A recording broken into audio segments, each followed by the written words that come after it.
Welcome, everyone, to the April 19th work session of the Lane Community College Board of Education. My name is Rosie Pryor. I'm the current chair of the board. And Celia, would you call the roll? Yes. Mike Eister. Here. Lisa Fragola. Here. Austin Fulnagi. Austin will be joining us just a bit late.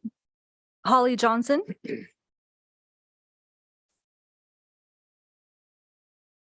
Holly Johnson. Don't see Holly. Okay. Oh, well, I see. Oh, that's you talking. I'm sorry. I'm sorry. Steve Mattel. Here. I'll just keep my. Rosie Pryor. Here. Angela Van Kraus. Present. Thank you very much. That brings us to our land recognition, and I would like to call on Coach Greg Sheely. We have our captain ready to step forward, and Sierra Shepley will read it. Very good. Will you introduce yourself? Hi, I'm Sierra Shepley, and I'm from Arlington, Washington. This is my third year here at Lane. So I'd like to start our meeting with the acknowledgement that the land we are on is the traditional homelands of the Kalapuya people.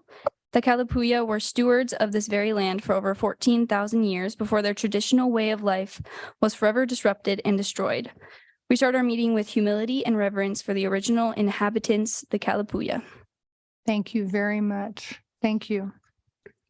We're moving on to whether to adopt our agenda for the evening. Board members, are there any changes or additions to this evening's agenda? Move to adopt. Second. That was Lisa, and then Mike, will you call the roll? Yes. Mike Eister. Wait, call roll. We're going to vote to adopt the agenda. Okay, yes. Lisa Fragola. Yes. Austin Fulnagi. Holly Johnson. Steve Mattel. Yes. Rosie Pryor. Yes. Angela Van Kraus. Aye.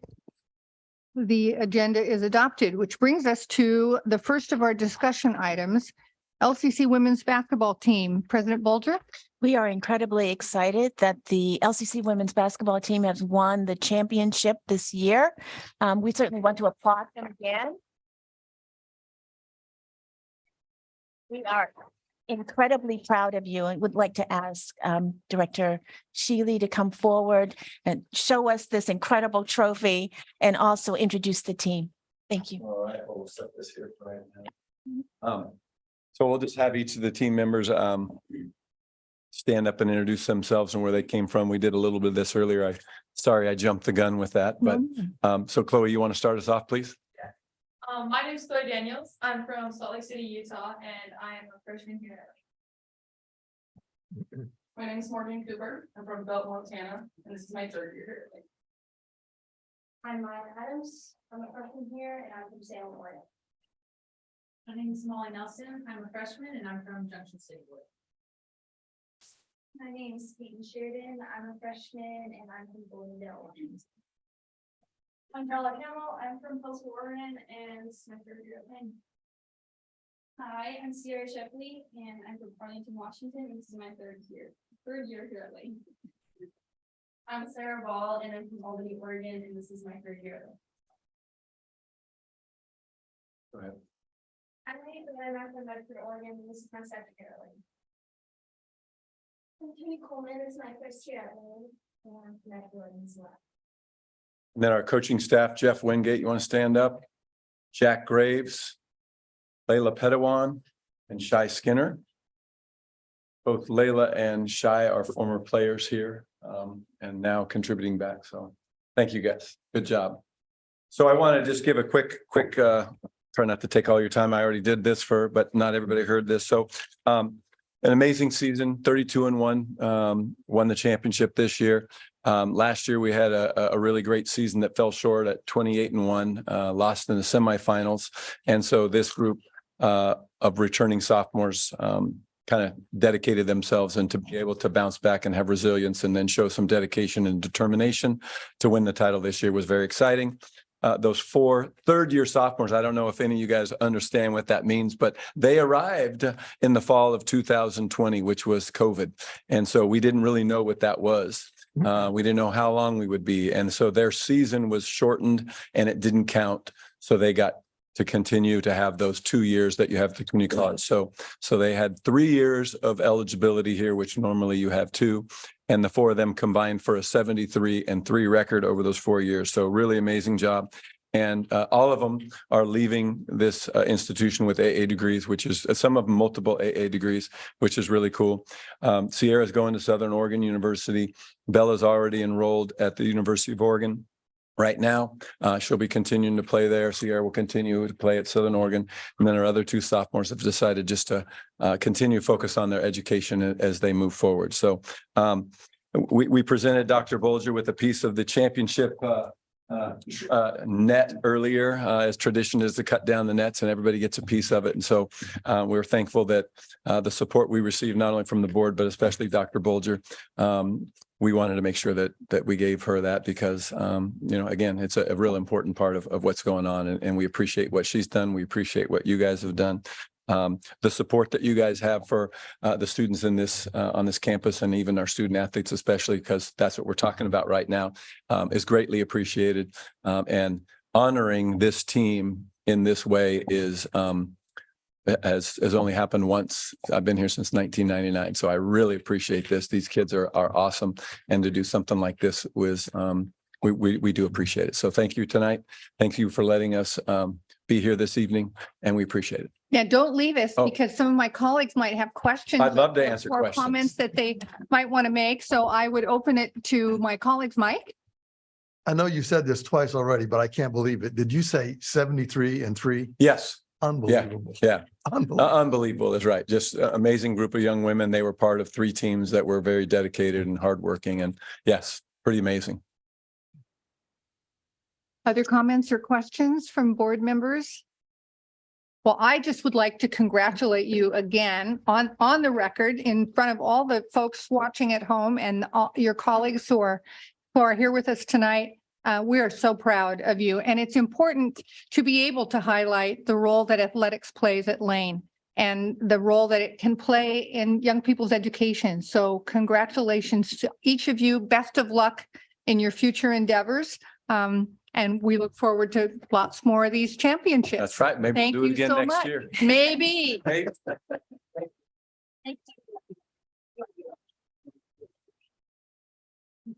You're welcome. Well, I just- Thank you so much. Next on our agenda, Associate of Science in Music degree, President Bolger. Yes, we'd like to ask Dr. Tinkham to make her way to the podium and to talk to the board about this fantastic degree, the Associate of Science in Music. Good evening, board members. I'm joined tonight by Ellen Osterkamp. She is the Dean of Arts, and also by Matthew Zavoda. He is online. He is a music faculty member. Both Matthew and Ellen and also my colleague Patrick Blaine have been working on this degree over the last few years, and I have the honor of presenting it tonight. This is an Associate of Science in Music. This is the college's first discipline-specific AS degree. It utilizes existing coursework in a transfer degree, but after much research and discussion, it was discovered that students wishing to transfer to a 4-year degree needed something much more specific. And so this degree has been developed to meet those students' needs.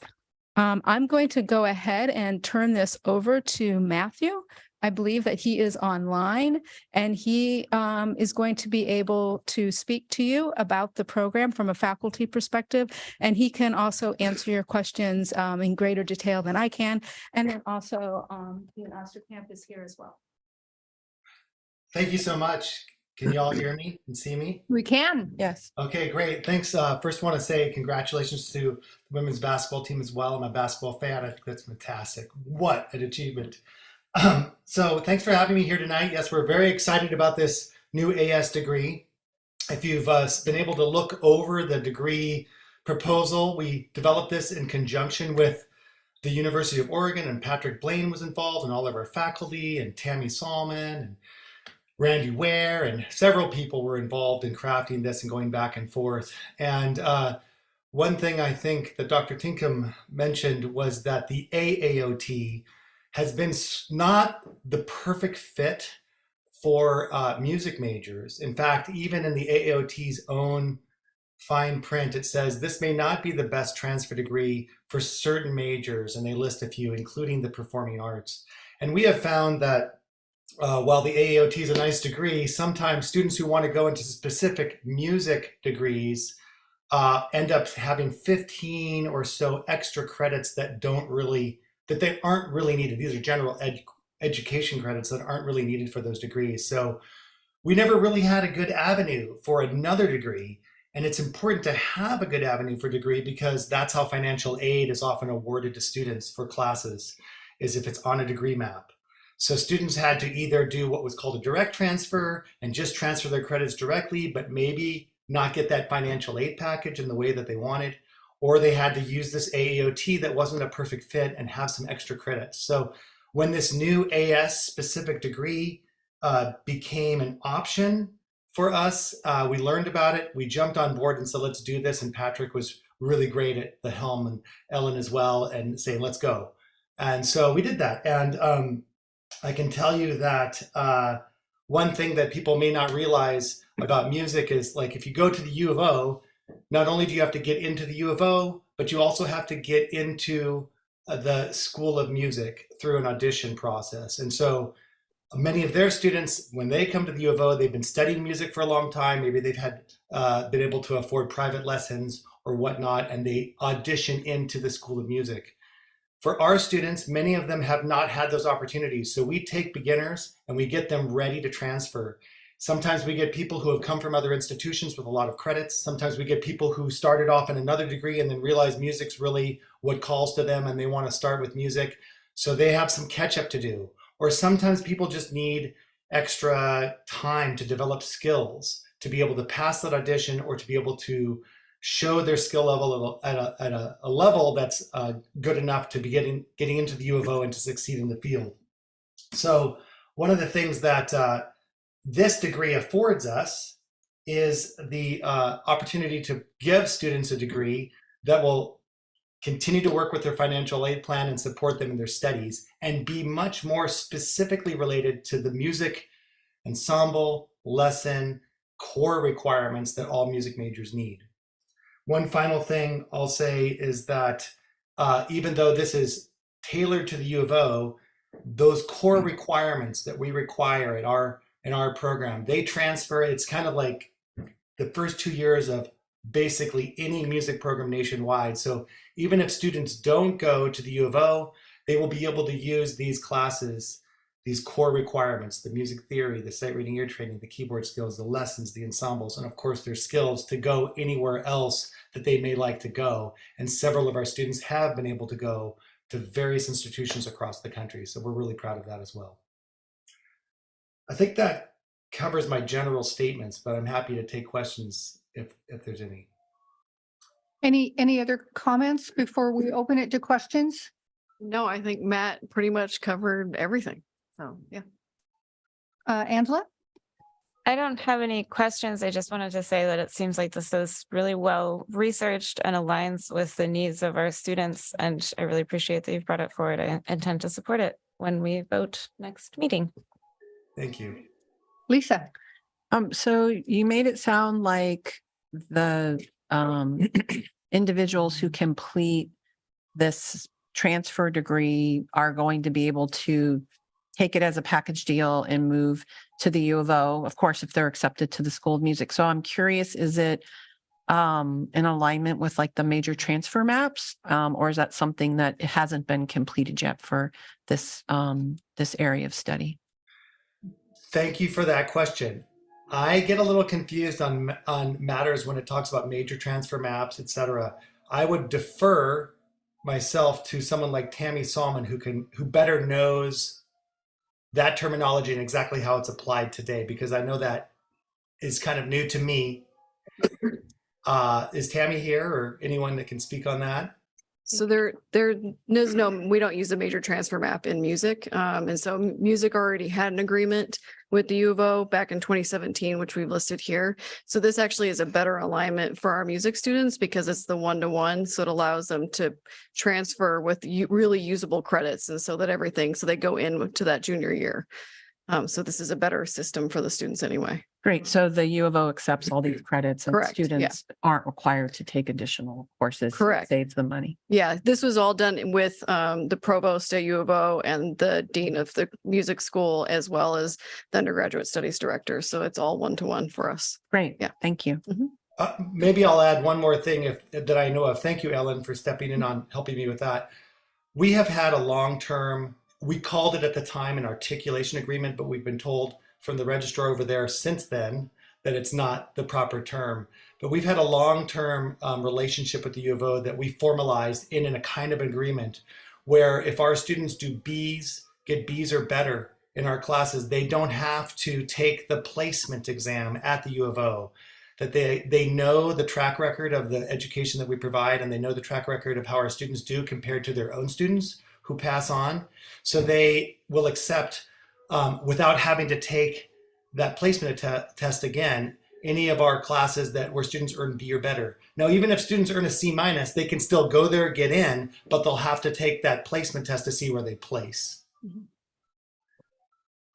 Steve, I'm just wondering if you've talked to if the U of O, sorry, I didn't set that up correctly. The students who apply directly to the U of O and do the audition, and let's say don't get accepted, will they be told about the LCC option for their first 2 years and then the option to reapply to the U of O? We certainly hope so. We've been working, in tandem with the U of O and with the various undergraduate admission directors there. And we have a really good relationship there. I went to the U of O, and several of us have those kinds of ties that are longstanding, good relationships there. I can't say what they say all the time, but we certainly hope they say that. Mostly, we also find that a lot of students find out about our program and choose, even if they're at the U of O, to come back and enroll in our classes, only because they're smaller, they're very focused on teaching and helping people in this kind of nice supportive community.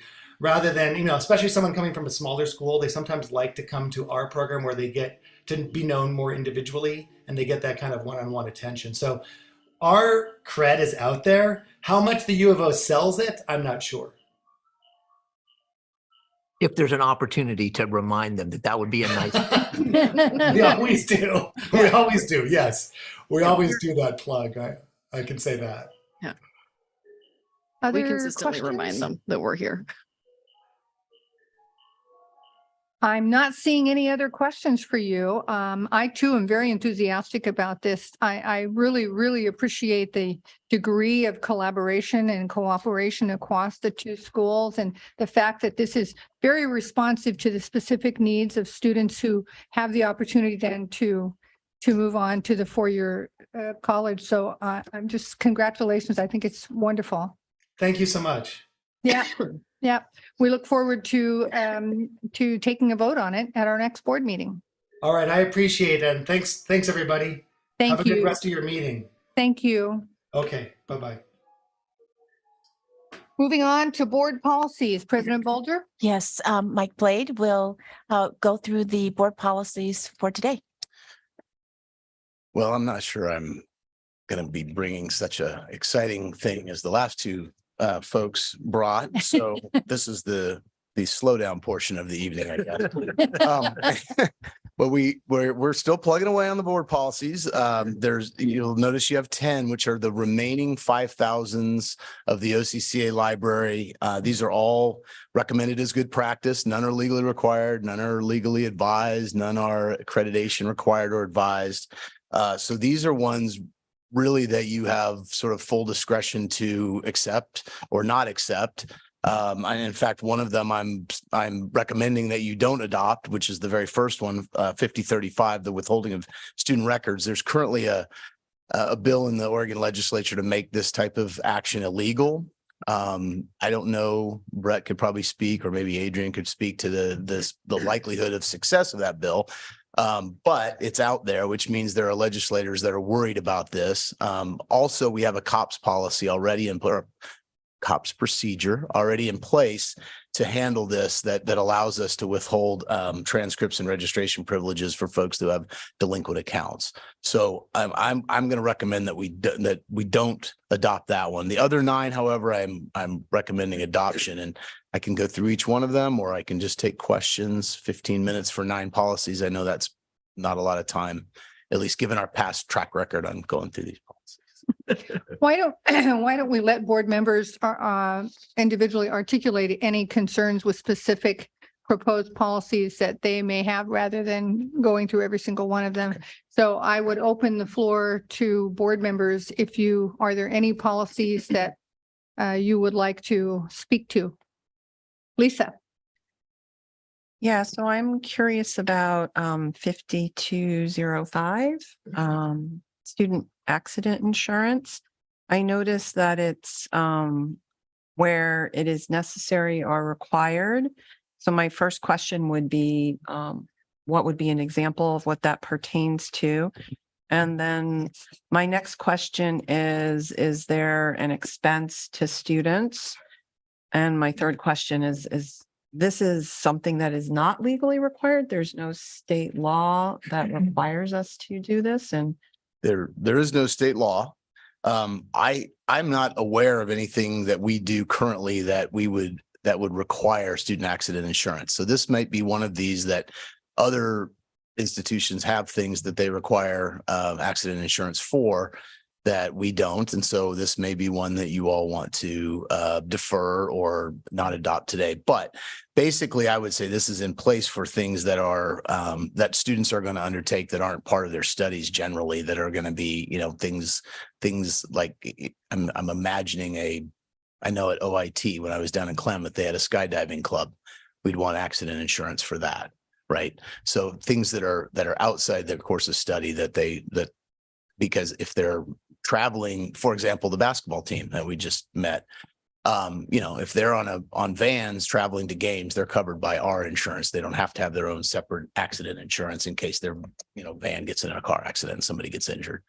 But this would be an elective choice by the student to do something that would be inherently dangerous and need accident insurance. And I'm unaware of anything that we do. Maybe Brett, you've been here much longer than I. Is there anything that you know of that we do that? I think some of the examples you gave are good ones. Pre-pandemic, we had a lot more student organizations, organized student trips going to places like Mackenzie River rafting trips, trips down to Crater Lake, where there's a potential for injury, not a great potential, but I think a lot more of our international students participate in those types of activities because they're already required to have various types of insurance to be here. But this would open up the option for other students. Shows that I started after the pandemic, where now we don't do all these things have been postponed. so if I'm understanding correctly, then it seems like it's more in areas where students have the choice to opt in. And so they would also have the choice to opt into the expense. Correct. And we currently have no situations where this requirement is identified. That is my understanding. When students are going to do things, they usually come to me because they ask for some sort of waiver, some liability waiver or something like that.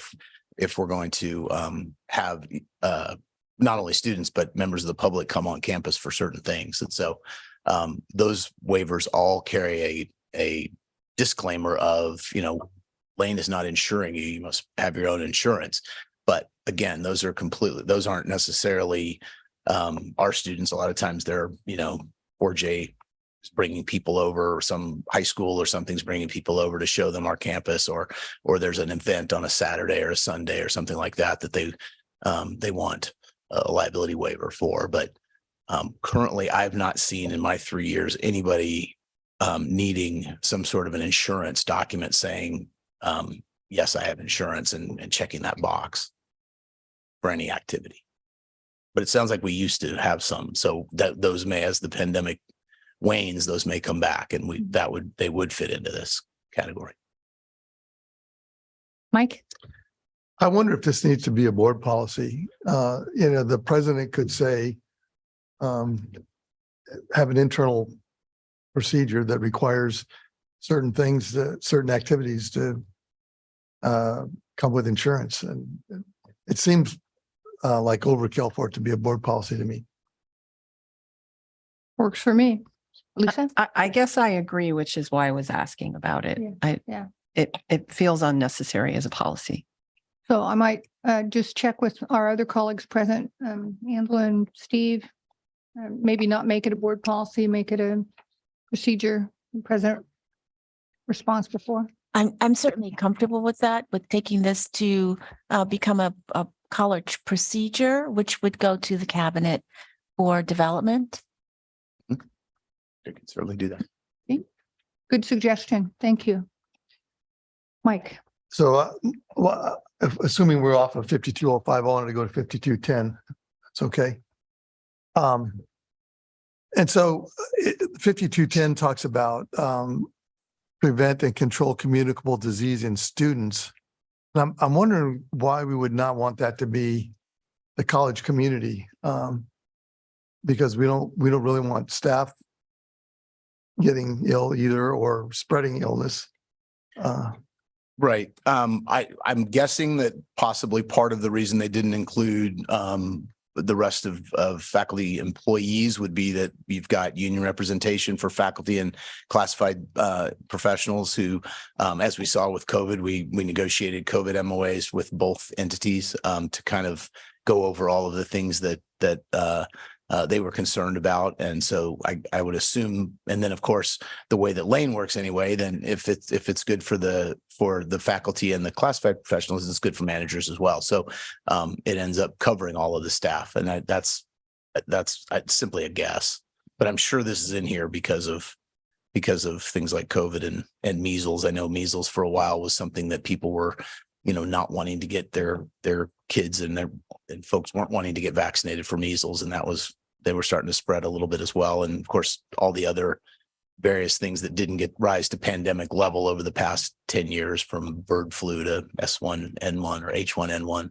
all those other things. So The part of this that's important, though, that I don't think is addressed by your comments is assure cooperation with local health officials. If the Oregon Health Authority says you really ought to do this, right, we really ought to do it. Yeah, and that was part of our COVID MOAs with both our unions, where there was phrasing in those MOAs saying that Lane would basically abide by the strictest of the government alphabet entities guidelines. So OSHA, OHA, Lane County Public Health, and CDC, I think. Yes. Yeah. So those were the four. So whichever had the strictest guidelines, that was what we were going to do for employees. And we would do the same for students. And ultimately, I think students with COVID anyway, because of the way that the COVID MOAs were put into place, I think students ultimately got the benefit and also the demands of those MOAs as well, as far as masking and social distancing. And I don't know, did they have to, if they were sick, did they have to send in if they're coming to campus? Yeah. So almost all of the provisions of the MOAs ended up applying to students as well. I would just be most comfortable if it said in the campus community or something broader than just students. Sure. Lisa? If we write it in that way, though, doesn't it mean we have to bargain it? We are currently bargaining with EA for I'll call it COVID, even though COVID has been, the emergencies have been, both state and federal have been rescinded. We're still talking about safety protocols. I guess I'll put it that way. But yeah, that might mean that we'd have to bargain it, or we certainly would have to bargain it. Anything that was implemented pursuant to this, we'd have to bargain for sure. So I feel like you've explained in the past that, we can't pass policy that is not in compliance with state law or federal law, and that is not in compliance with the bargained contracts that we have with our employee groups. Am I remembering that correctly? So You remember? I guess I feel uncomfortable creating a policy that needs to be bargained, and it seems like it wouldn't be, I don't know, it seems somehow out of step with how it needs to be approached. So we would be creating a policy that we can't implement until it's bargained. So is your observation that you don't support changing the language as Mike has suggested? Is that what you're fundamentally saying? I think I would prefer to defer it to the governance system if we're going to create something that needs to be done collaboratively, and to involve the college employees if it's something that needs to be negotiated with them. And there is a COPS procedure for, and I've attached to the bottom of the page, a link to that. So if you all want to look at that as well. I'm not quite sure where this leaves us. We have apparently differing points of view on the table. Yeah. What if we struck the word students in the title and struck the last two words of the policy? It doesn't necessarily cover the community, but it takes out the reference to students. I think if you have this situation, it's going to be bargained. Both unions are going to want to bargain it because it's a change in working conditions. If there's some sort of communicable disease problem and that we have to implement workplace changes to prevent or to stop the spread or control the spread, whatever it is. I think taking out the word students and the last two words in the actual policy, maybe does that get you closer? Okay. I'd be good with that. And you're good with that? I think we have a plan. I do have one additional question. Yes. I guess I would like to understand, I mean, it seems like this is something that's going to always be changing, right? Depending on what the current pandemic is or what the current type of, what is the language here? The current type of communicable disease we're dealing with. And so I guess we're talking about very broad procedures to talk about how we collaborate, not very specific practices that we would be utilizing. I would expect it to be very broad so that it would say things like will follow the guidance of the appropriate local public health official, whether that's OHA or Lane County Public Health. It could be as broad as local, could be as big as the CDC if they wanted to implement something that oftentimes the feds are ahead of states, right? Oregon's pretty good about following those things, but who knows where they'll be 10 years from now, right? So it could be that I think it's going to be pretty broad. It's not going to be specific things that we're going to do because, as you said, So who knows what the next thing will look like, right? Yeah. Okay, great. I just want to make sure that we're flexible to respond to whatever the circumstances are. Thank you. Other policies that are, yes, Angela. I wanted to talk about the last three that deal with student governance, the student associations. I understand and I appreciate your responses, Mike, about soliciting feedback from our student leaders on these policies. It's 5400, 5410, 5420. I still feel that in the spirit of sort of collaboration and sort of transparency, that it's appropriate to receive feedback from the students. And not that this would necessarily drive a change in the language, but certainly to give them a heads up, if nothing else, that these are new policies that could potentially impact them because it deals directly with them. So I'm not comfortable approving those until we have sort of sent them to our student leadership and received feedback, even if it's just like okay, cool. My opinion. We can certainly do that if that's the pleasure of the board.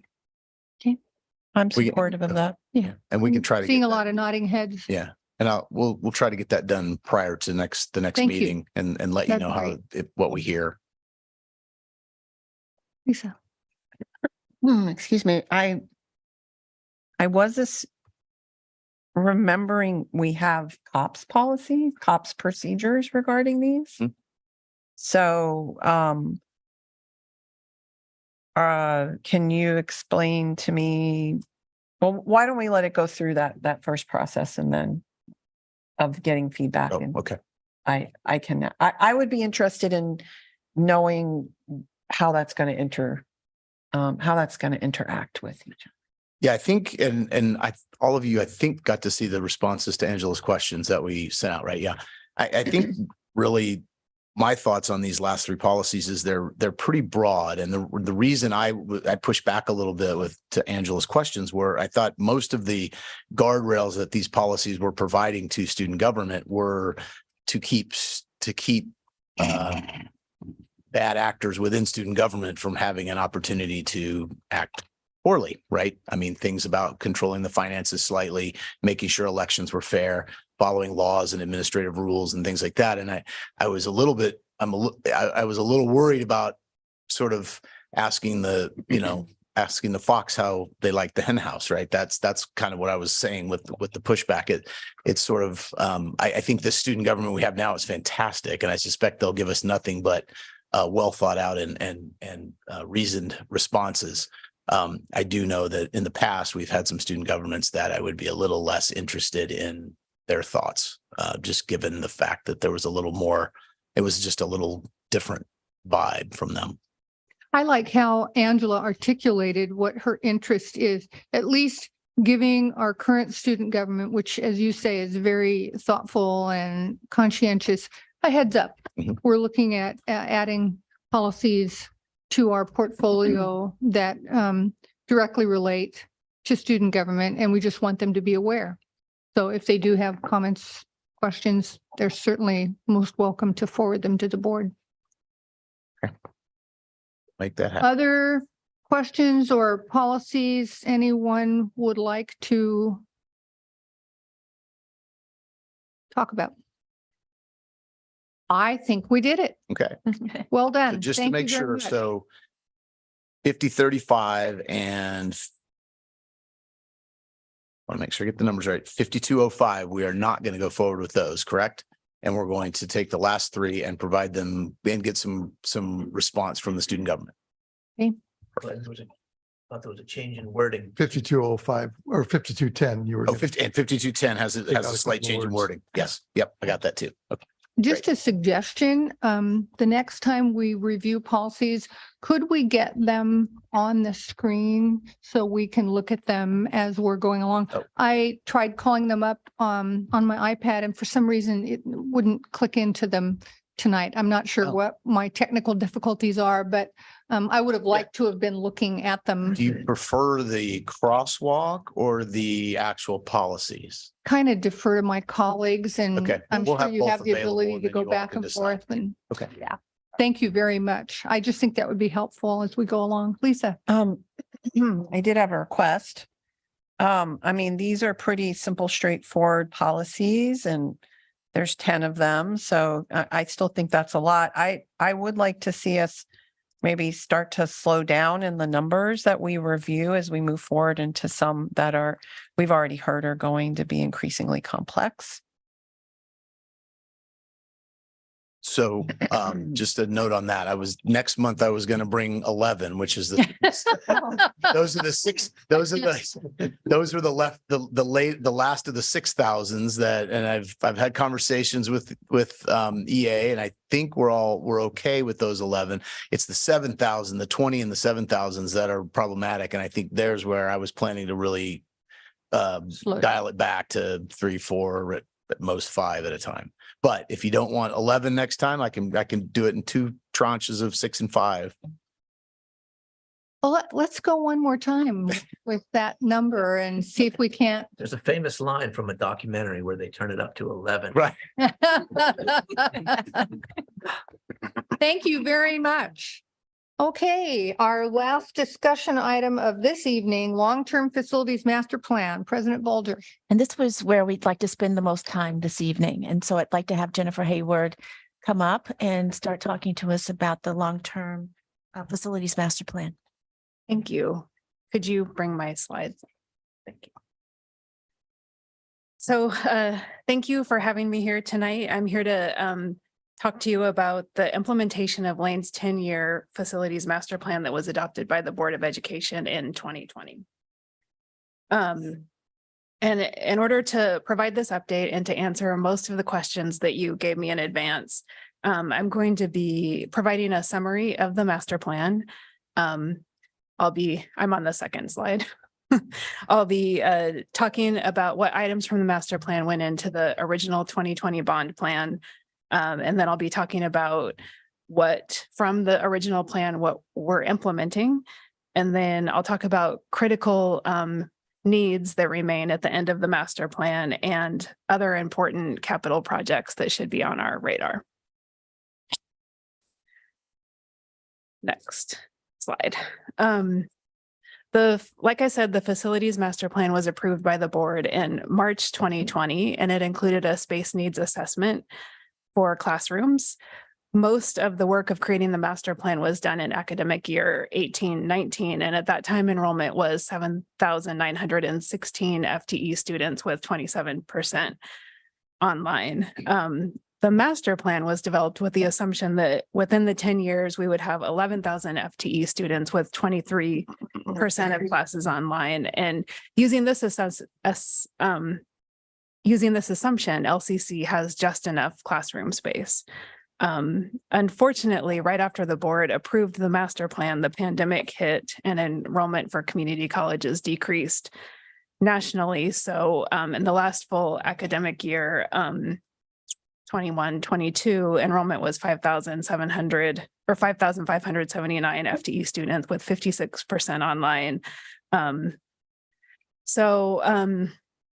As you saw in the fiscal conditions presentation on March 15th, the fiscal conditions consultants recommended setting an initial target of 8,500 FTE students and then doing an in-depth study of population demographics to set an ultimate target. And I'll talk more about this later on in the presentation and just leave it there for now. So next slide. The facilities master plan also included a space needs assessment of non-classroom spaces, including offices, lobbies, and student support spaces. And this quote here is from the master plan. And basically what it says is that the college at the time of the master plan had just about the exact amount of space that it needed, non-classroom space that it needed. And as we grow to 11,000 FTE, we would need about 100,000 more square feet. So one thing you might be asking yourself or saying to yourself is, LCC has had 11,000 FTE and more in the past with less square footage than we have now. And that's true, but we were crowded. For example, we'd have multiple full-time people sharing offices at that time, and we still do in some departments like health professions in particular. Next slide. The master plan also prioritized buildings most in need of deferred maintenance, and this slide shows the buildings in the darker pink, red colors were the highest priority for deferred maintenance. Next slide.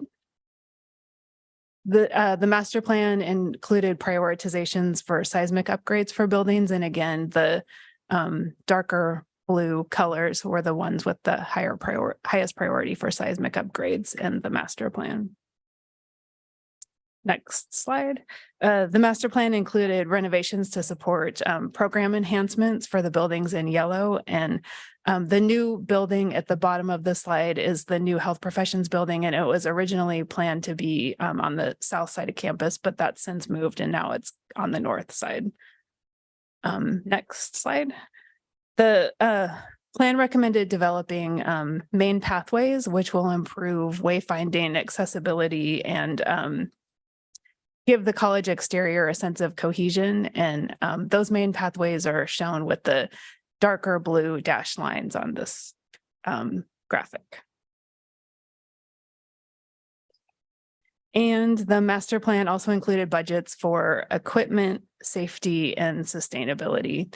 And I'm going to breeze past this stuff quickly in order to stay within my 15 minutes, but we can come back to things later if you want. So yeah, thanks, Brett. On this slide, I apologize. It's kind of hard to read up on the screen here, but It provides a summary of all of those master plan projects that I just talked about and the budgets for all of those projects. And the box on the left shows the proposed funding sources for all of those projects. As you can see, the total estimated cost for the master plan was $219 million. And the funding sources were the 2020 bond, which passed, renewing the 2008 bond, state capital construction grants, and we've gotten 8 million so far, requested another 8 million, and state seismic grants, of which we've already gotten a few and plan to apply for a few more.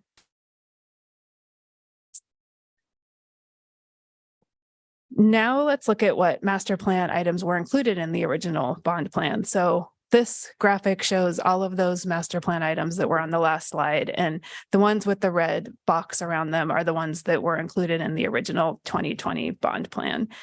And the thing that I want to note in particular on this slide is that in not every case, in fact, in most cases, the exact amount shown here isn't what was included in the bond.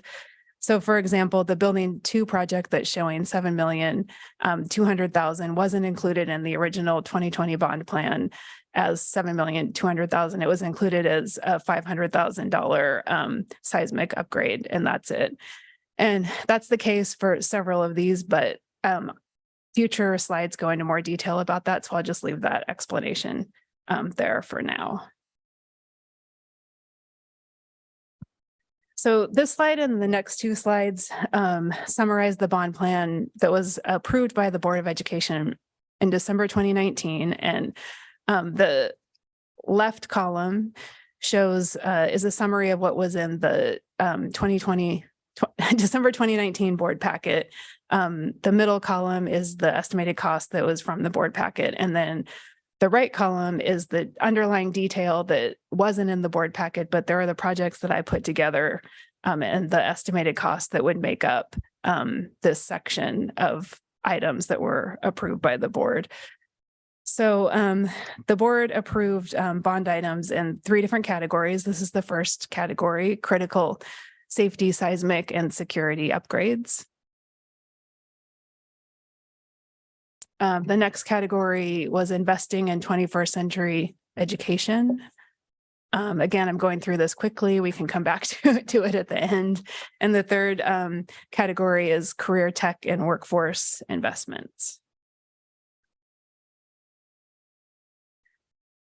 This slide shows all of those underlying projects from the last 3 slides organized into one list. And this is makes up what all the board approved for the 2020 bond, all the underlying projects. And then here we have kind of a messy crosswalk between the master plan items on the left and the bond plan summary detail on the right. And then if you go to the next slide, it shows it in a little bit more of a neater version, depending on how you like to look at things. And so I'll just pause here for a second so you can absorb some of this. Yeah, thanks, Brett. And then this is the second messy version of the rest of the master plan items crosswalked to the original bond plan. And then next slide shows the neater, one more forward, shows the neater version of that.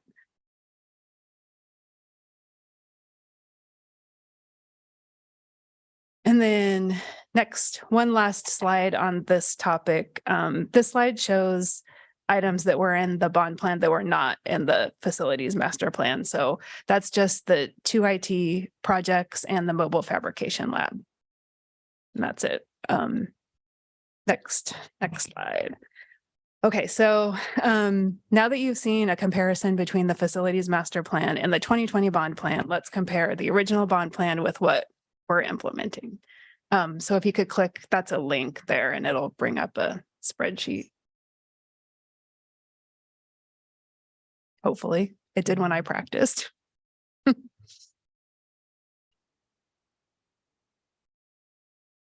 need access. Oh, well, it's in the board document. It's my other attachment. Sorry for the delay here.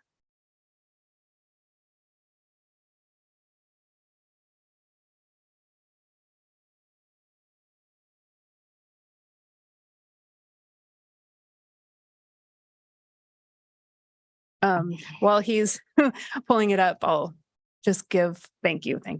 A little bit of a preamble. I'm not going to walk through this in detail. We can come back to it in the Q&A period, but mostly I just want to say that in general, we are implementing everything that was on the 2020 bond. In the next slide, which don't go to that yet, but I'll talk about a few things that are different.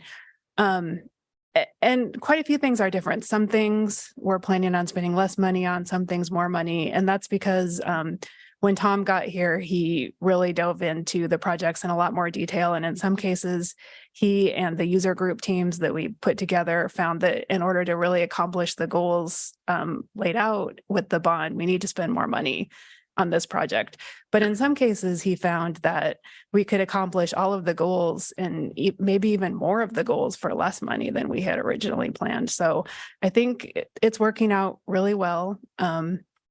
Like I said, won't dwell here too long. So sorry, Brett, if you could go back to my other slides, but I'm guessing we'll come back to this in the Q&A period.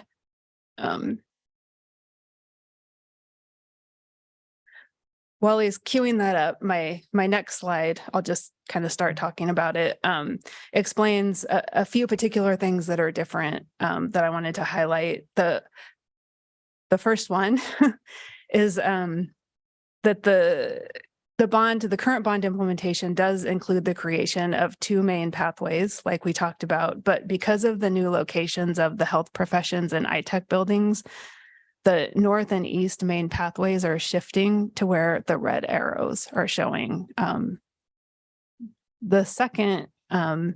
Secondly, the board document that was approved in 2019 included adding science labs.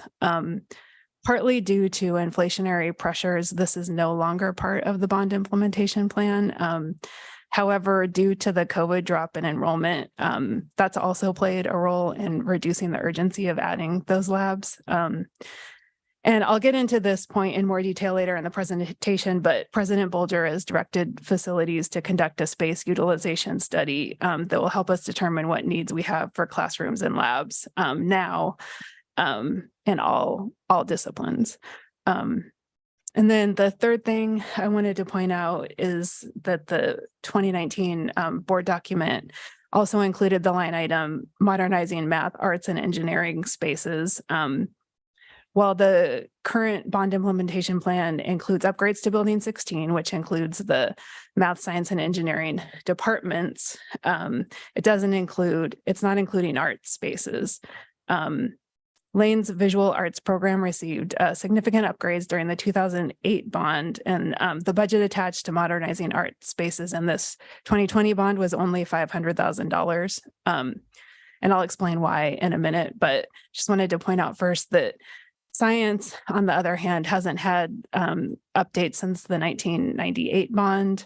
And the construction technologies and manufacturing that are in Building 12 haven't had updates since their original construction in 1968. So we're prioritizing those projects. And the original thought with the $500,000 budget for art was to cover any changes needed in Building 10. And this is the building where the art labs are located. And a need for Building 10 changes may have come from cascading effects from the Building 12 and 15 renovation projects, but because the ITech building is now in a new location, we're not going to have those cascading effects. So those are some of the reasons why that's not currently included in the implementation plan. So now that you've had a chance to see what projects the bond will accomplish, let's look at critical master plan projects that may remain when we're done implementing the 2020 bond. And so those projects are demolishing Building 17, providing synthetic turf for the baseball field, the south main pathway, deferred maintenance in buildings 3, 5, 6, 11, and 15, seismic rehabilitation for buildings 2 and 5, a renovation in Building 3 to eliminate the unsafe fishbowl of the second floor offices, and campus-wide HVAC controls. And then on the last slide shows A summary of some of the other important capital projects. The items in yellow are funded or at least partially funded with the 2024 major maintenance allocation of $700,000. And the items in white do not yet have a funding source. I won't go into detail about these projects unless you have questions, except to point out the comprehensive space analysis that I talked about before is included on this list. And we do, since so much has changed since the pandemic, as I mentioned earlier, we do feel like it's time to redo a space analysis study, even though it was included in the original master plan. And we currently are working on hiring a consultant to help us with this study. To recalibrate, our spaces and particularly our classroom needs based on the new higher ed trends. And that concludes my presentation. Hopefully I did it within the 15 minutes. You want to take questions now? Yeah, I'm done. Okay. Thank you. Mike? So when I think about our campus as pretty as it is, it kind of reminds me of an Escher drawing with lots of Mhm. levels and I'm wondering about fire engines and ambulances. When we get these pathways, where are these buildings going to be accessible to emergency equipment? Well, two-part, the main pathways will significantly help with ADA access. And they will help somewhat with emergency access. And I think Tom walked up here because he probably has a more specific answer. Combination. I think, there are some challenges with fire trucks in particular. Actually, when we take down building 12, that'll be a major improvement to that section because it is really a trap spot. There's some challenges getting to the center of campus, particularly with a fire truck, but with the new pathways that were talked about, one with a bridge coming up through health professions and an improvement between on the south side of building 10, where we take down building 12. That'll both have new pathways that'll allow better emergency access. Not full formal fire lanes that require a 20-foot width, but designed to take a full-size service truck, certainly an ambulance, those types of emergency vehicles, as well as service vehicles to get into the core campus. So that's a step. It doesn't solve all the problems yet, but we whittle away at it. Thanks. Could you elaborate a little bit more on the ADA as well? You kind of alluded to that. The ADA, well, both of those paths will also help with the ADA. There are some other challenges. We're in the spirit compliant. There are these ramps right out here that are original that aren't compliant, but we have an elevator over there that again is in the spirit. There's some other things that we're doing, like iTech building will have an elevator that'll have full-time access, 24-hour access from those high parking lots that'll be at the one level down to the lower level where you enter into building 10. So that will solve one of those problems. The ramp that'll come up from next to health professions is a full ADA ramp. So we'll have a better connection between the quad here and the fields. So we whittle away at those things as best we can. And then a lot of the other things are probably more smaller. We need some sidewalk replacement because they're trip hazards, some of those types of things. Thanks. Other questions? Angela? I may surprise you. I don't actually have a question. I just have a comment, which is the this presentation and the materials you provided really answered a lot of the sort of nagging questions that I've had about what's going on with the bond and how it compares to the facilities master plan. And it was really, really helpful for me. And I just really appreciate that you put it all together and brought it to us. Thank you. Lisa? Yeah, I really appreciated the report also. I loved how it was almost like you cut apart the papers and then you reorganize them visually, and that really works for my brain. So it was really helpful. Thank you. I did have a question about the space needs assessment because, I must admit, since I am on campus a couple days a week and I do go for walks and, I just like to walk through the buildings and see what's going on. And there's a lot of great things going on these days. So it's really enjoyable. But there are some buildings I walk through and they're almost empty. And I've been really thinking about a space needs assessment based on our current enrollment trends and other things that I've been aware of. So I'm glad to hear that we're considering that. But I guess I wonder, like, what are the potential outcomes of that in terms of facilities? Like, if we as a campus have empty buildings that we're not using, what do we do with them? Well, I think President Well, Bolger wants to step I in, so I'll let her think- answer. Well, I would say that it's too soon to tell. Uh-huh. And that's why we want to do a space utilization study, and it's of all of our centers as well as the main campus, because we want to have a comprehensive view of how our facilities are being used. And we'll, of course, share that with the board, and it will give us a chance to deliberate and take a look at where we need to shift, if we need to do that, where we have high utilization, low utilization, and we'll have a much better idea. Part of this is my being new at the institution, and so I have just no history of how these spaces are being used. So if you give us a little while, we'll make sure that we bring that back to the board. I think part of it is, are we using it appropriately? And often there's a chance when I've done these in the past, the use in the right place often, and our offices in the right place, and maybe we have classrooms that are empty but could be converted into offices rather than building new space, or those types of things. Is there other spaces we can open up for student use, or some other type of space that allows those programs to grow, to serve the students, as opposed to putting them in a garage or, some little cubby hole that often these small programs get started in?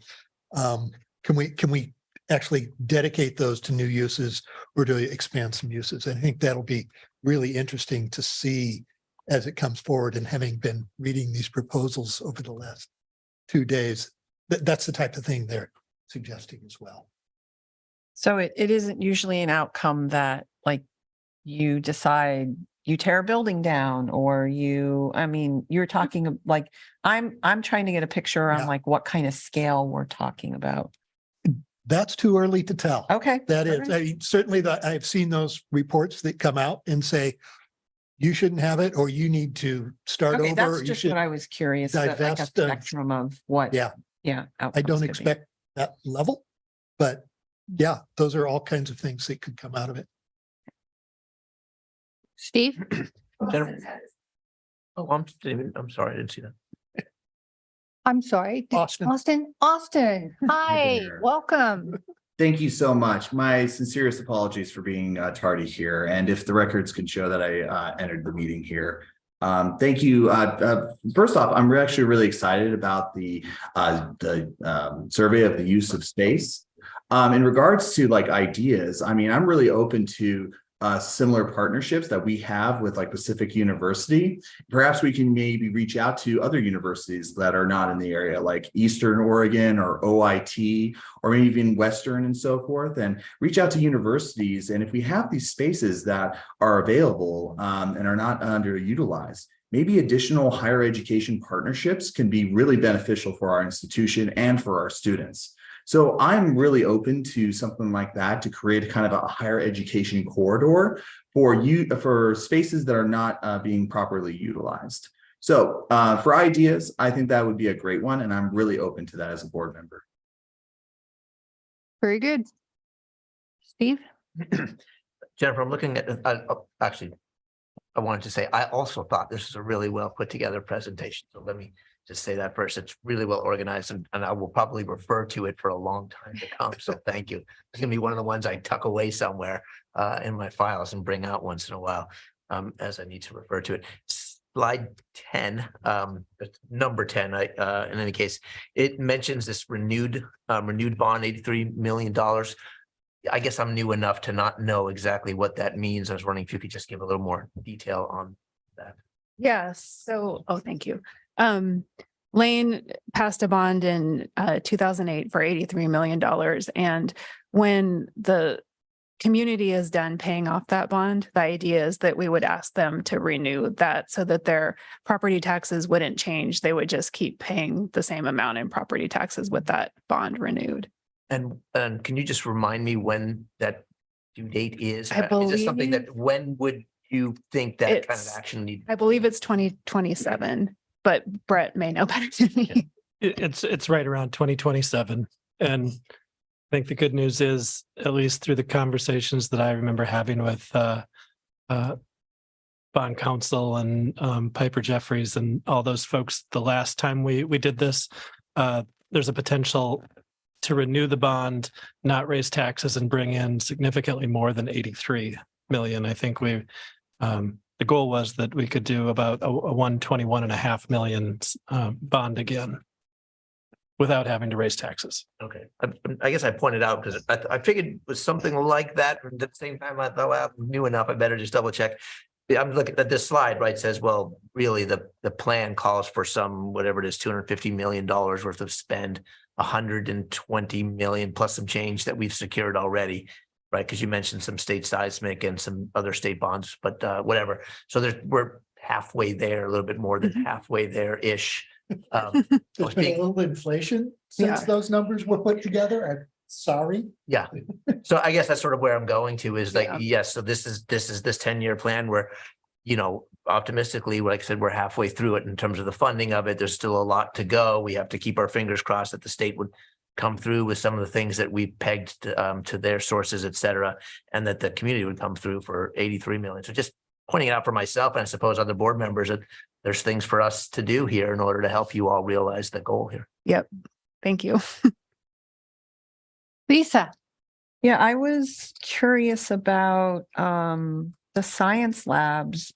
Were those the science labs that we were discussing with our state representatives when we were in Salem, and that we were hoping for a matching grant? And so if it's no longer in the plan, am I to Oh. surmise that it's no longer? No, not at all. So the plan includes updating all of our science labs in our science building. And that's what we were talking with the state legislatures about, not adding science labs. So the request is still completely valid. The request is valid. We've actually last April, you approved me to hire an architect.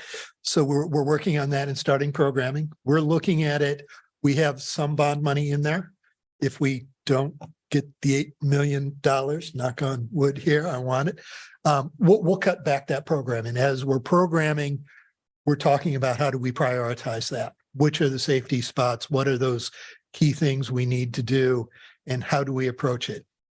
Certainly, if we don't get that, it will cut back the program significantly, but it won't mean that we don't upgrade those. We'll just have to refocus and tighten up where we do that. So we're talking about that right now, looking at the programming, actually revisiting some of our discussions today. We're revisiting what those needs are for labs. Again, when you see those enrollment numbers that have changed, how do we adapt to some of those types of things as well? Okay, great. Steve. The other couple questions I had was on going back to slide 6 and five and 6. You listed some highest priority seismic upgrades and deferred maintenance issues. And just to save me really the trouble of having to go back and forth and what is and isn't picked up in the $120 million bond, my question is basically, are the highest priority in both of those slides covered by the current bond? Yeah. I'll start with seismic, and the highest priorities. Thank you, Brett. Are 19 and 12. 19 is done. 12 will be done with this bond, partially by demoing it and partially by doing the seismic upgrade on the part that's remaining. And then 2 we still need to work on. I applied for a seismic grant for 2 and we didn't get it. So that was how we were planning on paying for that. So we need to continue thinking about 2. And the next category down, 9 and 16. 16, we will work on Yeah. with renovation depending on how far, again, why please ask for more state money. My shameless plug, while I'm here. So we'll be looking at the, 9, we are not currently touching in the plan. And we can apply for a grant for 9 and I will. I think we're actually more likely to get the grant for 9 because grant 9 is a 100% student used building, whereas building 2 is half IT, half classrooms. And I think that's the reason why we haven't been getting the funding for that, because it's really important to us to not have our data center die in an earthquake, but it's not as important to the state. They're more worried about students, which is fair. Okay. Would you mind walking through the same sort of thing on the Deferred maintenance, yeah. slide? So yeah, unfortunately, we're not getting to the highest priority ones as much with this bond. Building 6, we replaced the roof, which was the highest priority need there. And what we did with that building is basically transferred the money to Florence. If the Florence campus had been on this slide, it would have been in even darker red than the building 6, 3, and 17. It was in really bad shape. What we decided to do is spend more money on that building and less on building 6. And I think that makes sense because it's a matter of scale. If you do all of the projects at Florence at once, rather than doing half now and half with the next bond, you're saving money because you only have to send a contractor out there once. Plus our staff have to drive 3 hours every time they have to repair something out there. So it's better to fix up that building. And that was part of Tom's contribution when he came and had fresh eyes looking at the bond. So that's why we did that. Building 3, I mean, it just wasn't really included in the bond documents because we didn't feel like the voters would want to approve doing deferred maintenance on the administration building, even though it really needs it. And then building 17 was one of the ones that I listed on the last slide. It's in very poor condition and the master plan includes demolishing it, and we still need to, or at least demolishing the third level of it. And we still need to find the funds to do that, potentially with the renewal of the 2008 bond. Yeah. Last question. I'm thinking about I get the acronym wrong, CFI, the thing we had last month. I get the, Deposit Financial Index. Thank you. I'm not sure how familiar you may have gotten with all of that. I'm just wondering, there are some elements, right, of the physical, assets of the institution that get bound up in that assessment.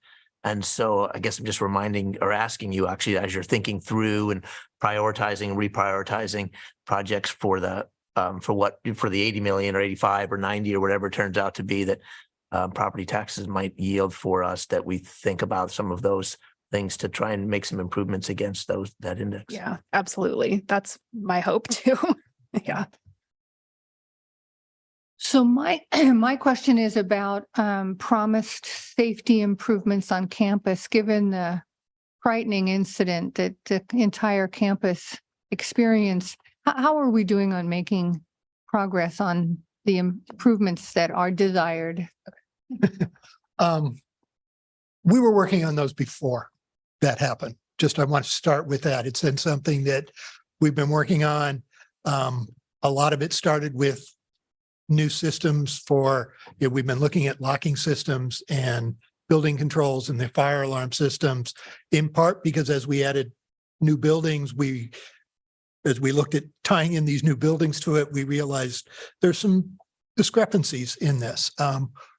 We have set up we've made a choice on some of the new systems. And so we were identifying the exact scope of them and prioritizing them. Locks for classrooms, it was listed up there. We're actually now balancing between whether we go to an electronic lock, jump to that, as opposed to just doing what was an upgrade to a manual lock that was kind of the first step where we were going to go. But I think we found a system that's affordable with an electronic lock so we can schedule, as well as it has a level of communication. We're certainly working on the fire system.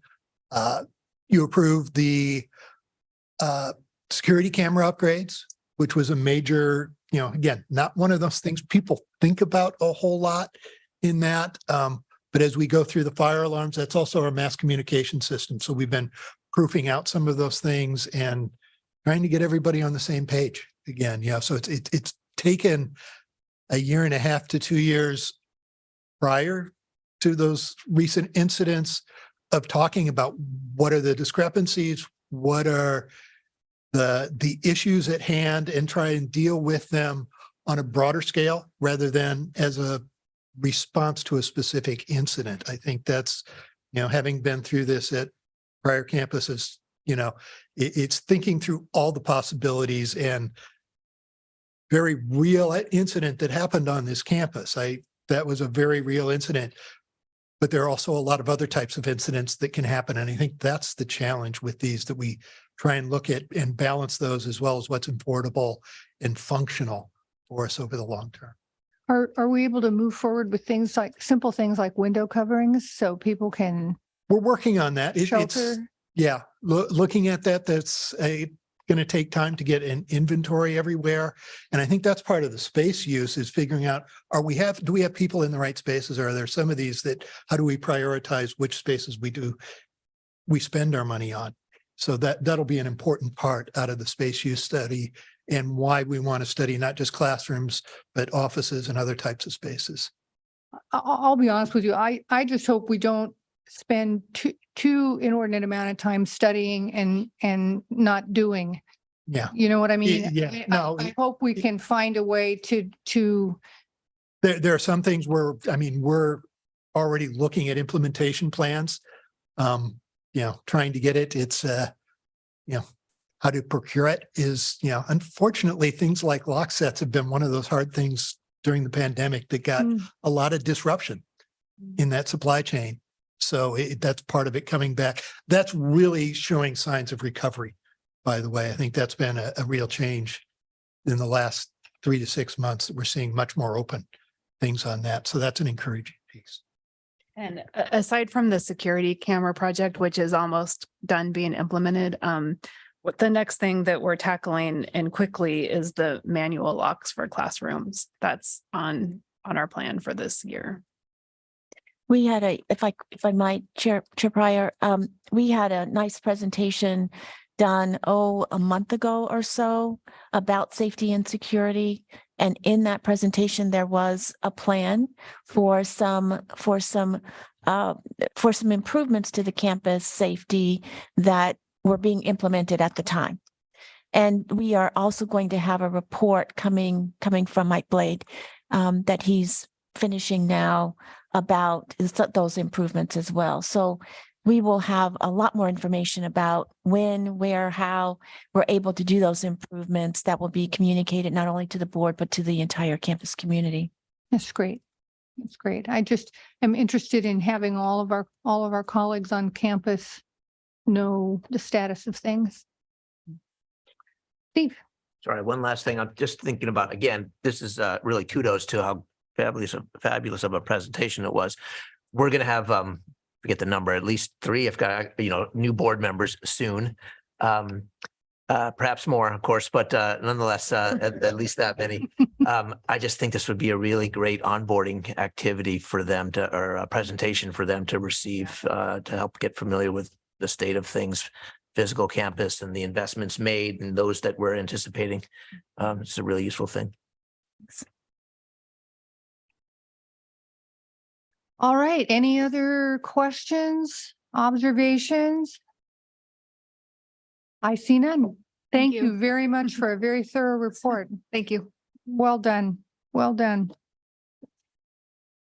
We are moving on to closing items. Future meeting dates are identified in your packet. Is there any item for the good of the order that any board member wants to put on the table?